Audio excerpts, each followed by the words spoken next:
দর্শক আমন্ত্রণ আজকের চট্টগ্রামের শুরুতেই জানিয়ে দেব শিরোনামগুলো। চট্টগ্রামের 16টি সংসদীয় আসনে মনোনয়নপত্র সংগ্রহ করছেন প্রার্থীরা।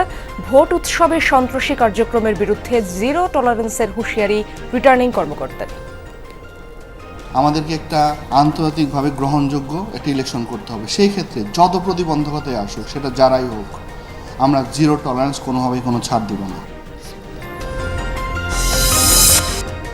র্যাবের অভিযানে চট্টগ্রামে 1.5 লাখ পিস ইয়াবার চালান সহ আটক চোরা কারবারি। মিয়ানমার থেকে মাদক এনে সারা দেশে সরবরাহ করত নাসির।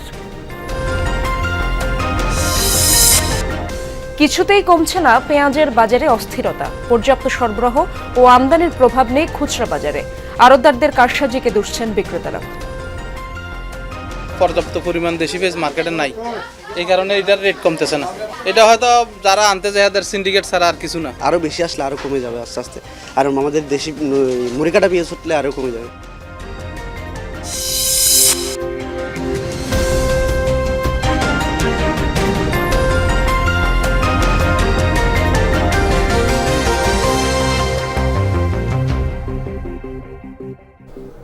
দর্শক এতক্ষণ শিরোনামগুলো দেখছিলেন, পুরো সময় জুড়ে আপনাদের সাথে থাকবো আমি ইশরাত জাহান। এবার বিস্তারিত খবর জানাবো। আসন্ন সংসদ নির্বাচনে চট্টগ্রামের 16টি সংসদীয় আসনের প্রার্থীরা মনোনয়নপত্র সংগ্রহ শুরু করেছেন। এখন পর্যন্ত সংগ্রহ করা বেশিরভাগই বিএনপি এবং জামায়াতের প্রার্থী। কেউ নিজেই এসেছেন, কেউ পাঠাচ্ছেন প্রতিনিধি। ভোট উৎসবে কোনো বাধা বা সন্ত্রাসী কার্যক্রমের বিরুদ্ধে জিরো টলারেন্সের হুঁশিয়ারি দিয়েছেন রিটার্নিং কর্মকর্তা। মনোনয়নপত্র বিতরণ শুরুর পর থেকে চট্টগ্রামে সরগরম রিটার্নিং কর্মকর্তার কার্যালয়। অনেক প্রার্থী নিজেরা এসে মনোনয়নপত্র নিচ্ছেন, আবার কারো পক্ষে আসছেন প্রতিনিধি বা স্বজনরা। যা দিতে হয় তা দিয়ে আপনার মনোনয়নপত্রটা আজকে সংগ্রহ করলাম। যা রিকোয়ারমেন্ট আছে সব ফুলফিল করে ইনশাল্লাহ ডিউ টাইমে আমরা এটা সাবমিট করব। নির্বাচনের যাত্রা শুরু করলাম এবং আশা করি জনগণকে সাথে নিয়ে, দেশের মানুষকে সাথে নিয়ে জনকল্যাণের দিকে আমরা নির্বাচনের দিকে এগিয়ে যাব এবং আমরা জয়ের ব্যাপারে শতভাগ আশাবাদী।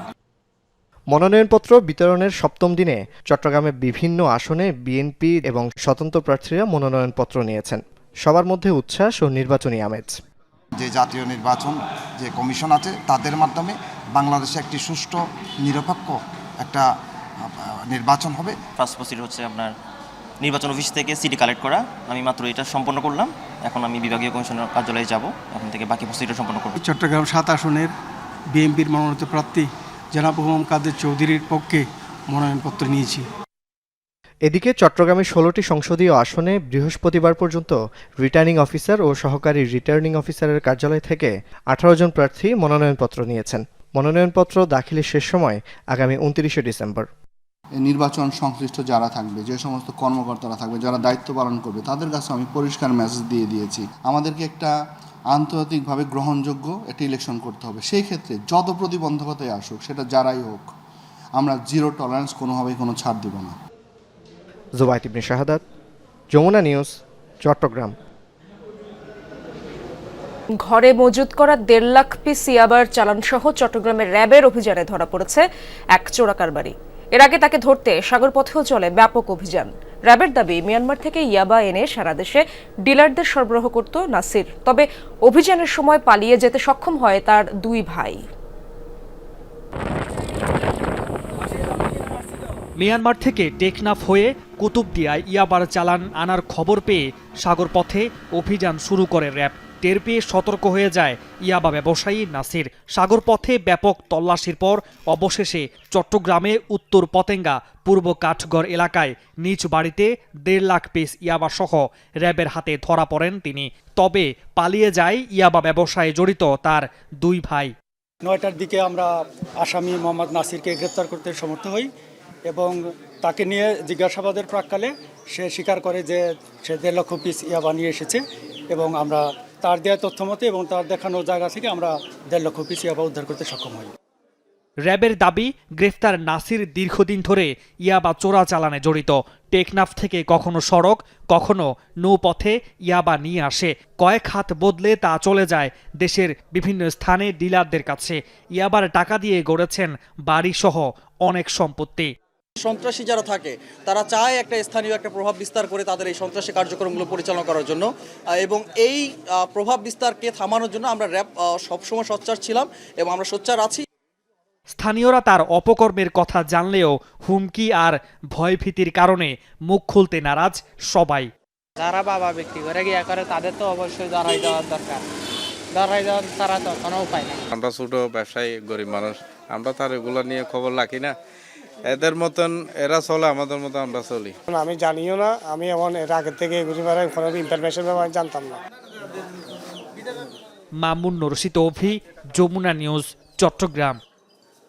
9 দেশের 550 চিকিৎসকের অংশগ্রহণে চট্টগ্রামে শেষ হয়েছে দুদিনব্যাপী আন্তর্জাতিক কার্ডিওভাস্কুলার সম্মেলন।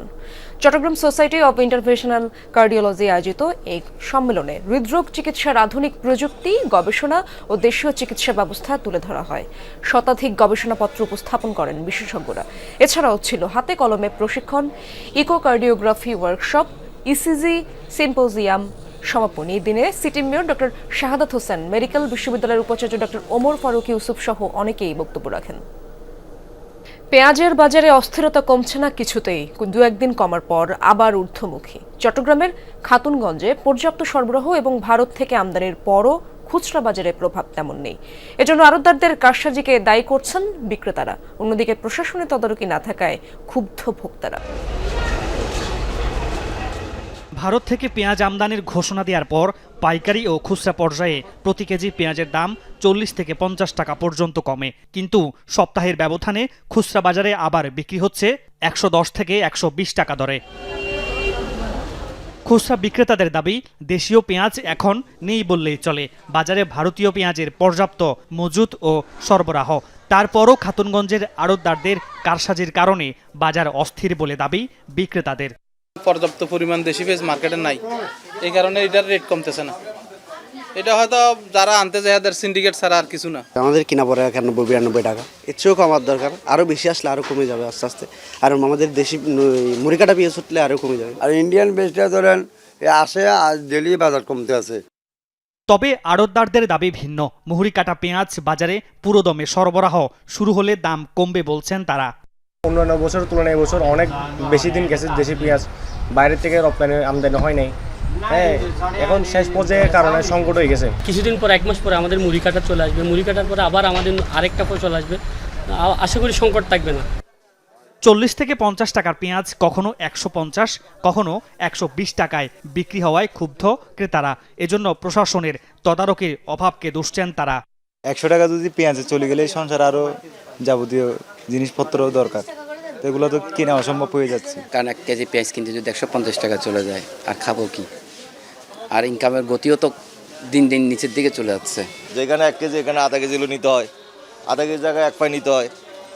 এখন এটা মার্কেট তো যা বলে তাই, এখন তো কিছু করার নাই। মামুন রশিদ অভি, যমুনা নিউজ, চট্টগ্রাম। ধীরে ধীরে জেকে বসতে শুরু করেছে শীত, কমছে তাপমাত্রার পারদ। সেই সাথে জমে উঠতে শুরু করেছে গরম কাপড়ের বাজারও। দর্শক, এ বিষয়ে আরো জানবো। চট্টগ্রাম থেকে যুক্ত হচ্ছেন আমার সহকর্মী শহীদুল সুমন। সুমন, দোকানপাটে ক্রেতা সমাগম কেমন দেখছেন আপনি, এবং বিকে কিনি কেমন চলছে জানাবেন।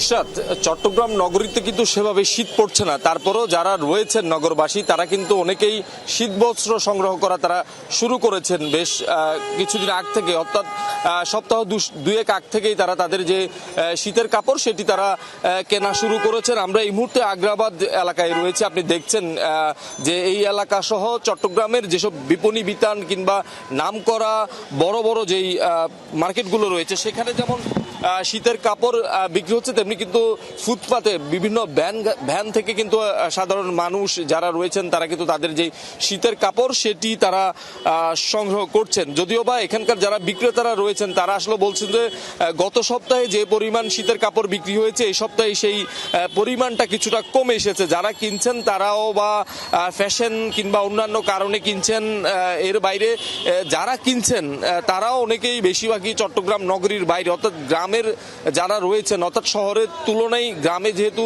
শীত কিছুটা বেশি পড়ছে, সেক্ষেত্রে শীতের কাপড় যারা কিনছেন তাদের বেশিরভাগই কিন্তু আসলে নগরীর বাইরে। তারপরেও দেখছেন যে আগ্রাবাদের এলাকায় অনেকেই শীতের কাপড় কিনছেন, তারা তাদের যে ছোট ছোট বাচ্চা তাদের জন্য শীতের কাপড় কিনছেন, অনেকে নিজের জন্য তারা কিনছেন। দাম নিয়ে কিছুটা মিশ্র প্রতিক্রিয়া আসলে আমরা দেখছি। যারা ক্রেতারা রয়েছেন তাদের মধ্যে অনেকেই বলছেন যে বিপণী বিতানগুলোতে শীতের কাপড়ের দাম কিছুটা বেশি এবং ফুটপাত কিংবা যে ভ্যান গাড়ি রয়েছে সেখানে দাম কিছুটা কম। আমরা এখানে একজন বিক্রেতা রয়েছেন, আমরা একটু কথা বলতে। শীতের কাপড় বেচা কেনা আসলে কেমন হচ্ছে, জমে উঠেছে কিনা? মোটামুটি আঙ্কেল ভালো, খারাপ না।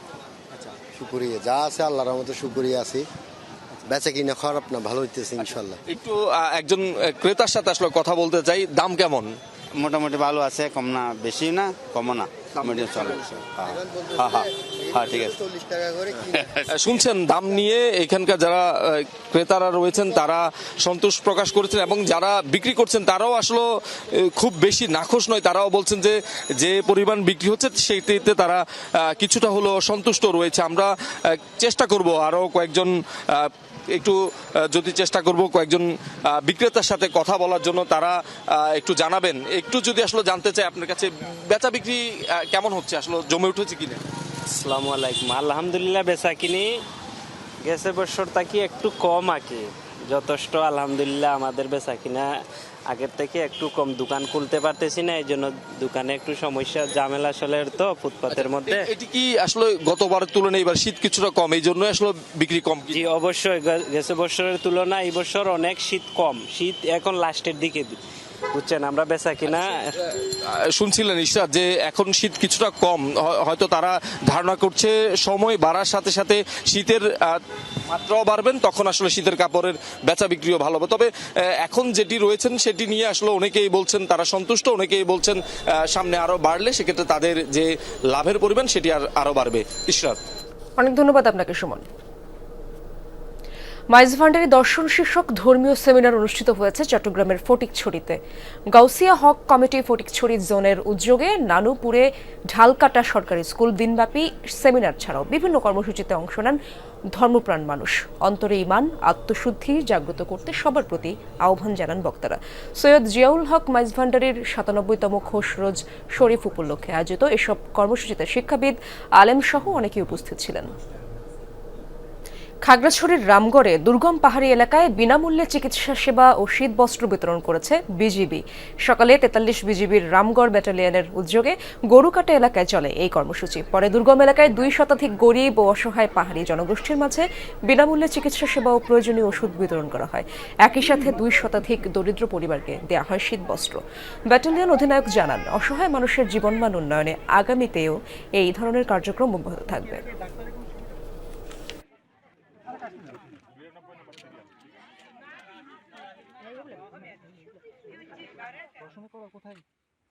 এখন থেকে স্পাইসি ক্রিস্পি পটাটা প্রাণ পটাটা একটি স্বনির্ভর বিস্কুট। বিএনপির ভারপ্রাপ্ত চেয়ারম্যান তারেক রহমানের দেশে আগমন উপলক্ষে চট্টগ্রামে খেটে খাওয়া শ্রমজীবী এবং সুবিধা বঞ্চিতদের মধ্যে খাদ্য বিতরণ করেছে যুবদল। নগরীর চান্দগাঁও এলাকায় কয়েকশো রিকশা চালক, শ্রমিক এবং ভাসমান মানুষের হাতে খাবার তুলে দেওয়া হয়। এ সময় চট্টগ্রাম মহানগর যুবদলের সাবেক সিনিয়র যুগ্ম সম্পাদক মোশাররফ হোসেন সহ নেতাকর্মীরা উপস্থিত ছিলেন। তারেক রহমানের দেশে প্রত্যাবর্তন সামনে রেখে তৃণমূল নেতাকর্মীদের উদ্দীপ্ত করতে এই আয়োজন বলে জানান তারা।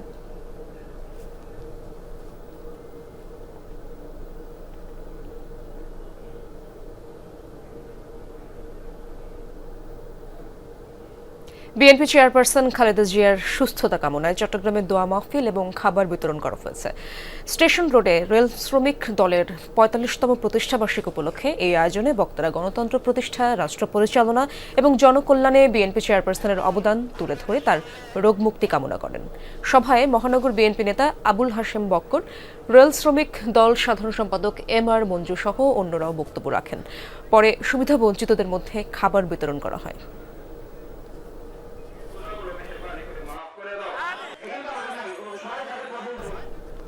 দর্শক, এই ছিল আজকের চট্টগ্রামের আয়োজনে। এতক্ষণ যারা সঙ্গে ছিলেন সবাইকে ধন্যবাদ।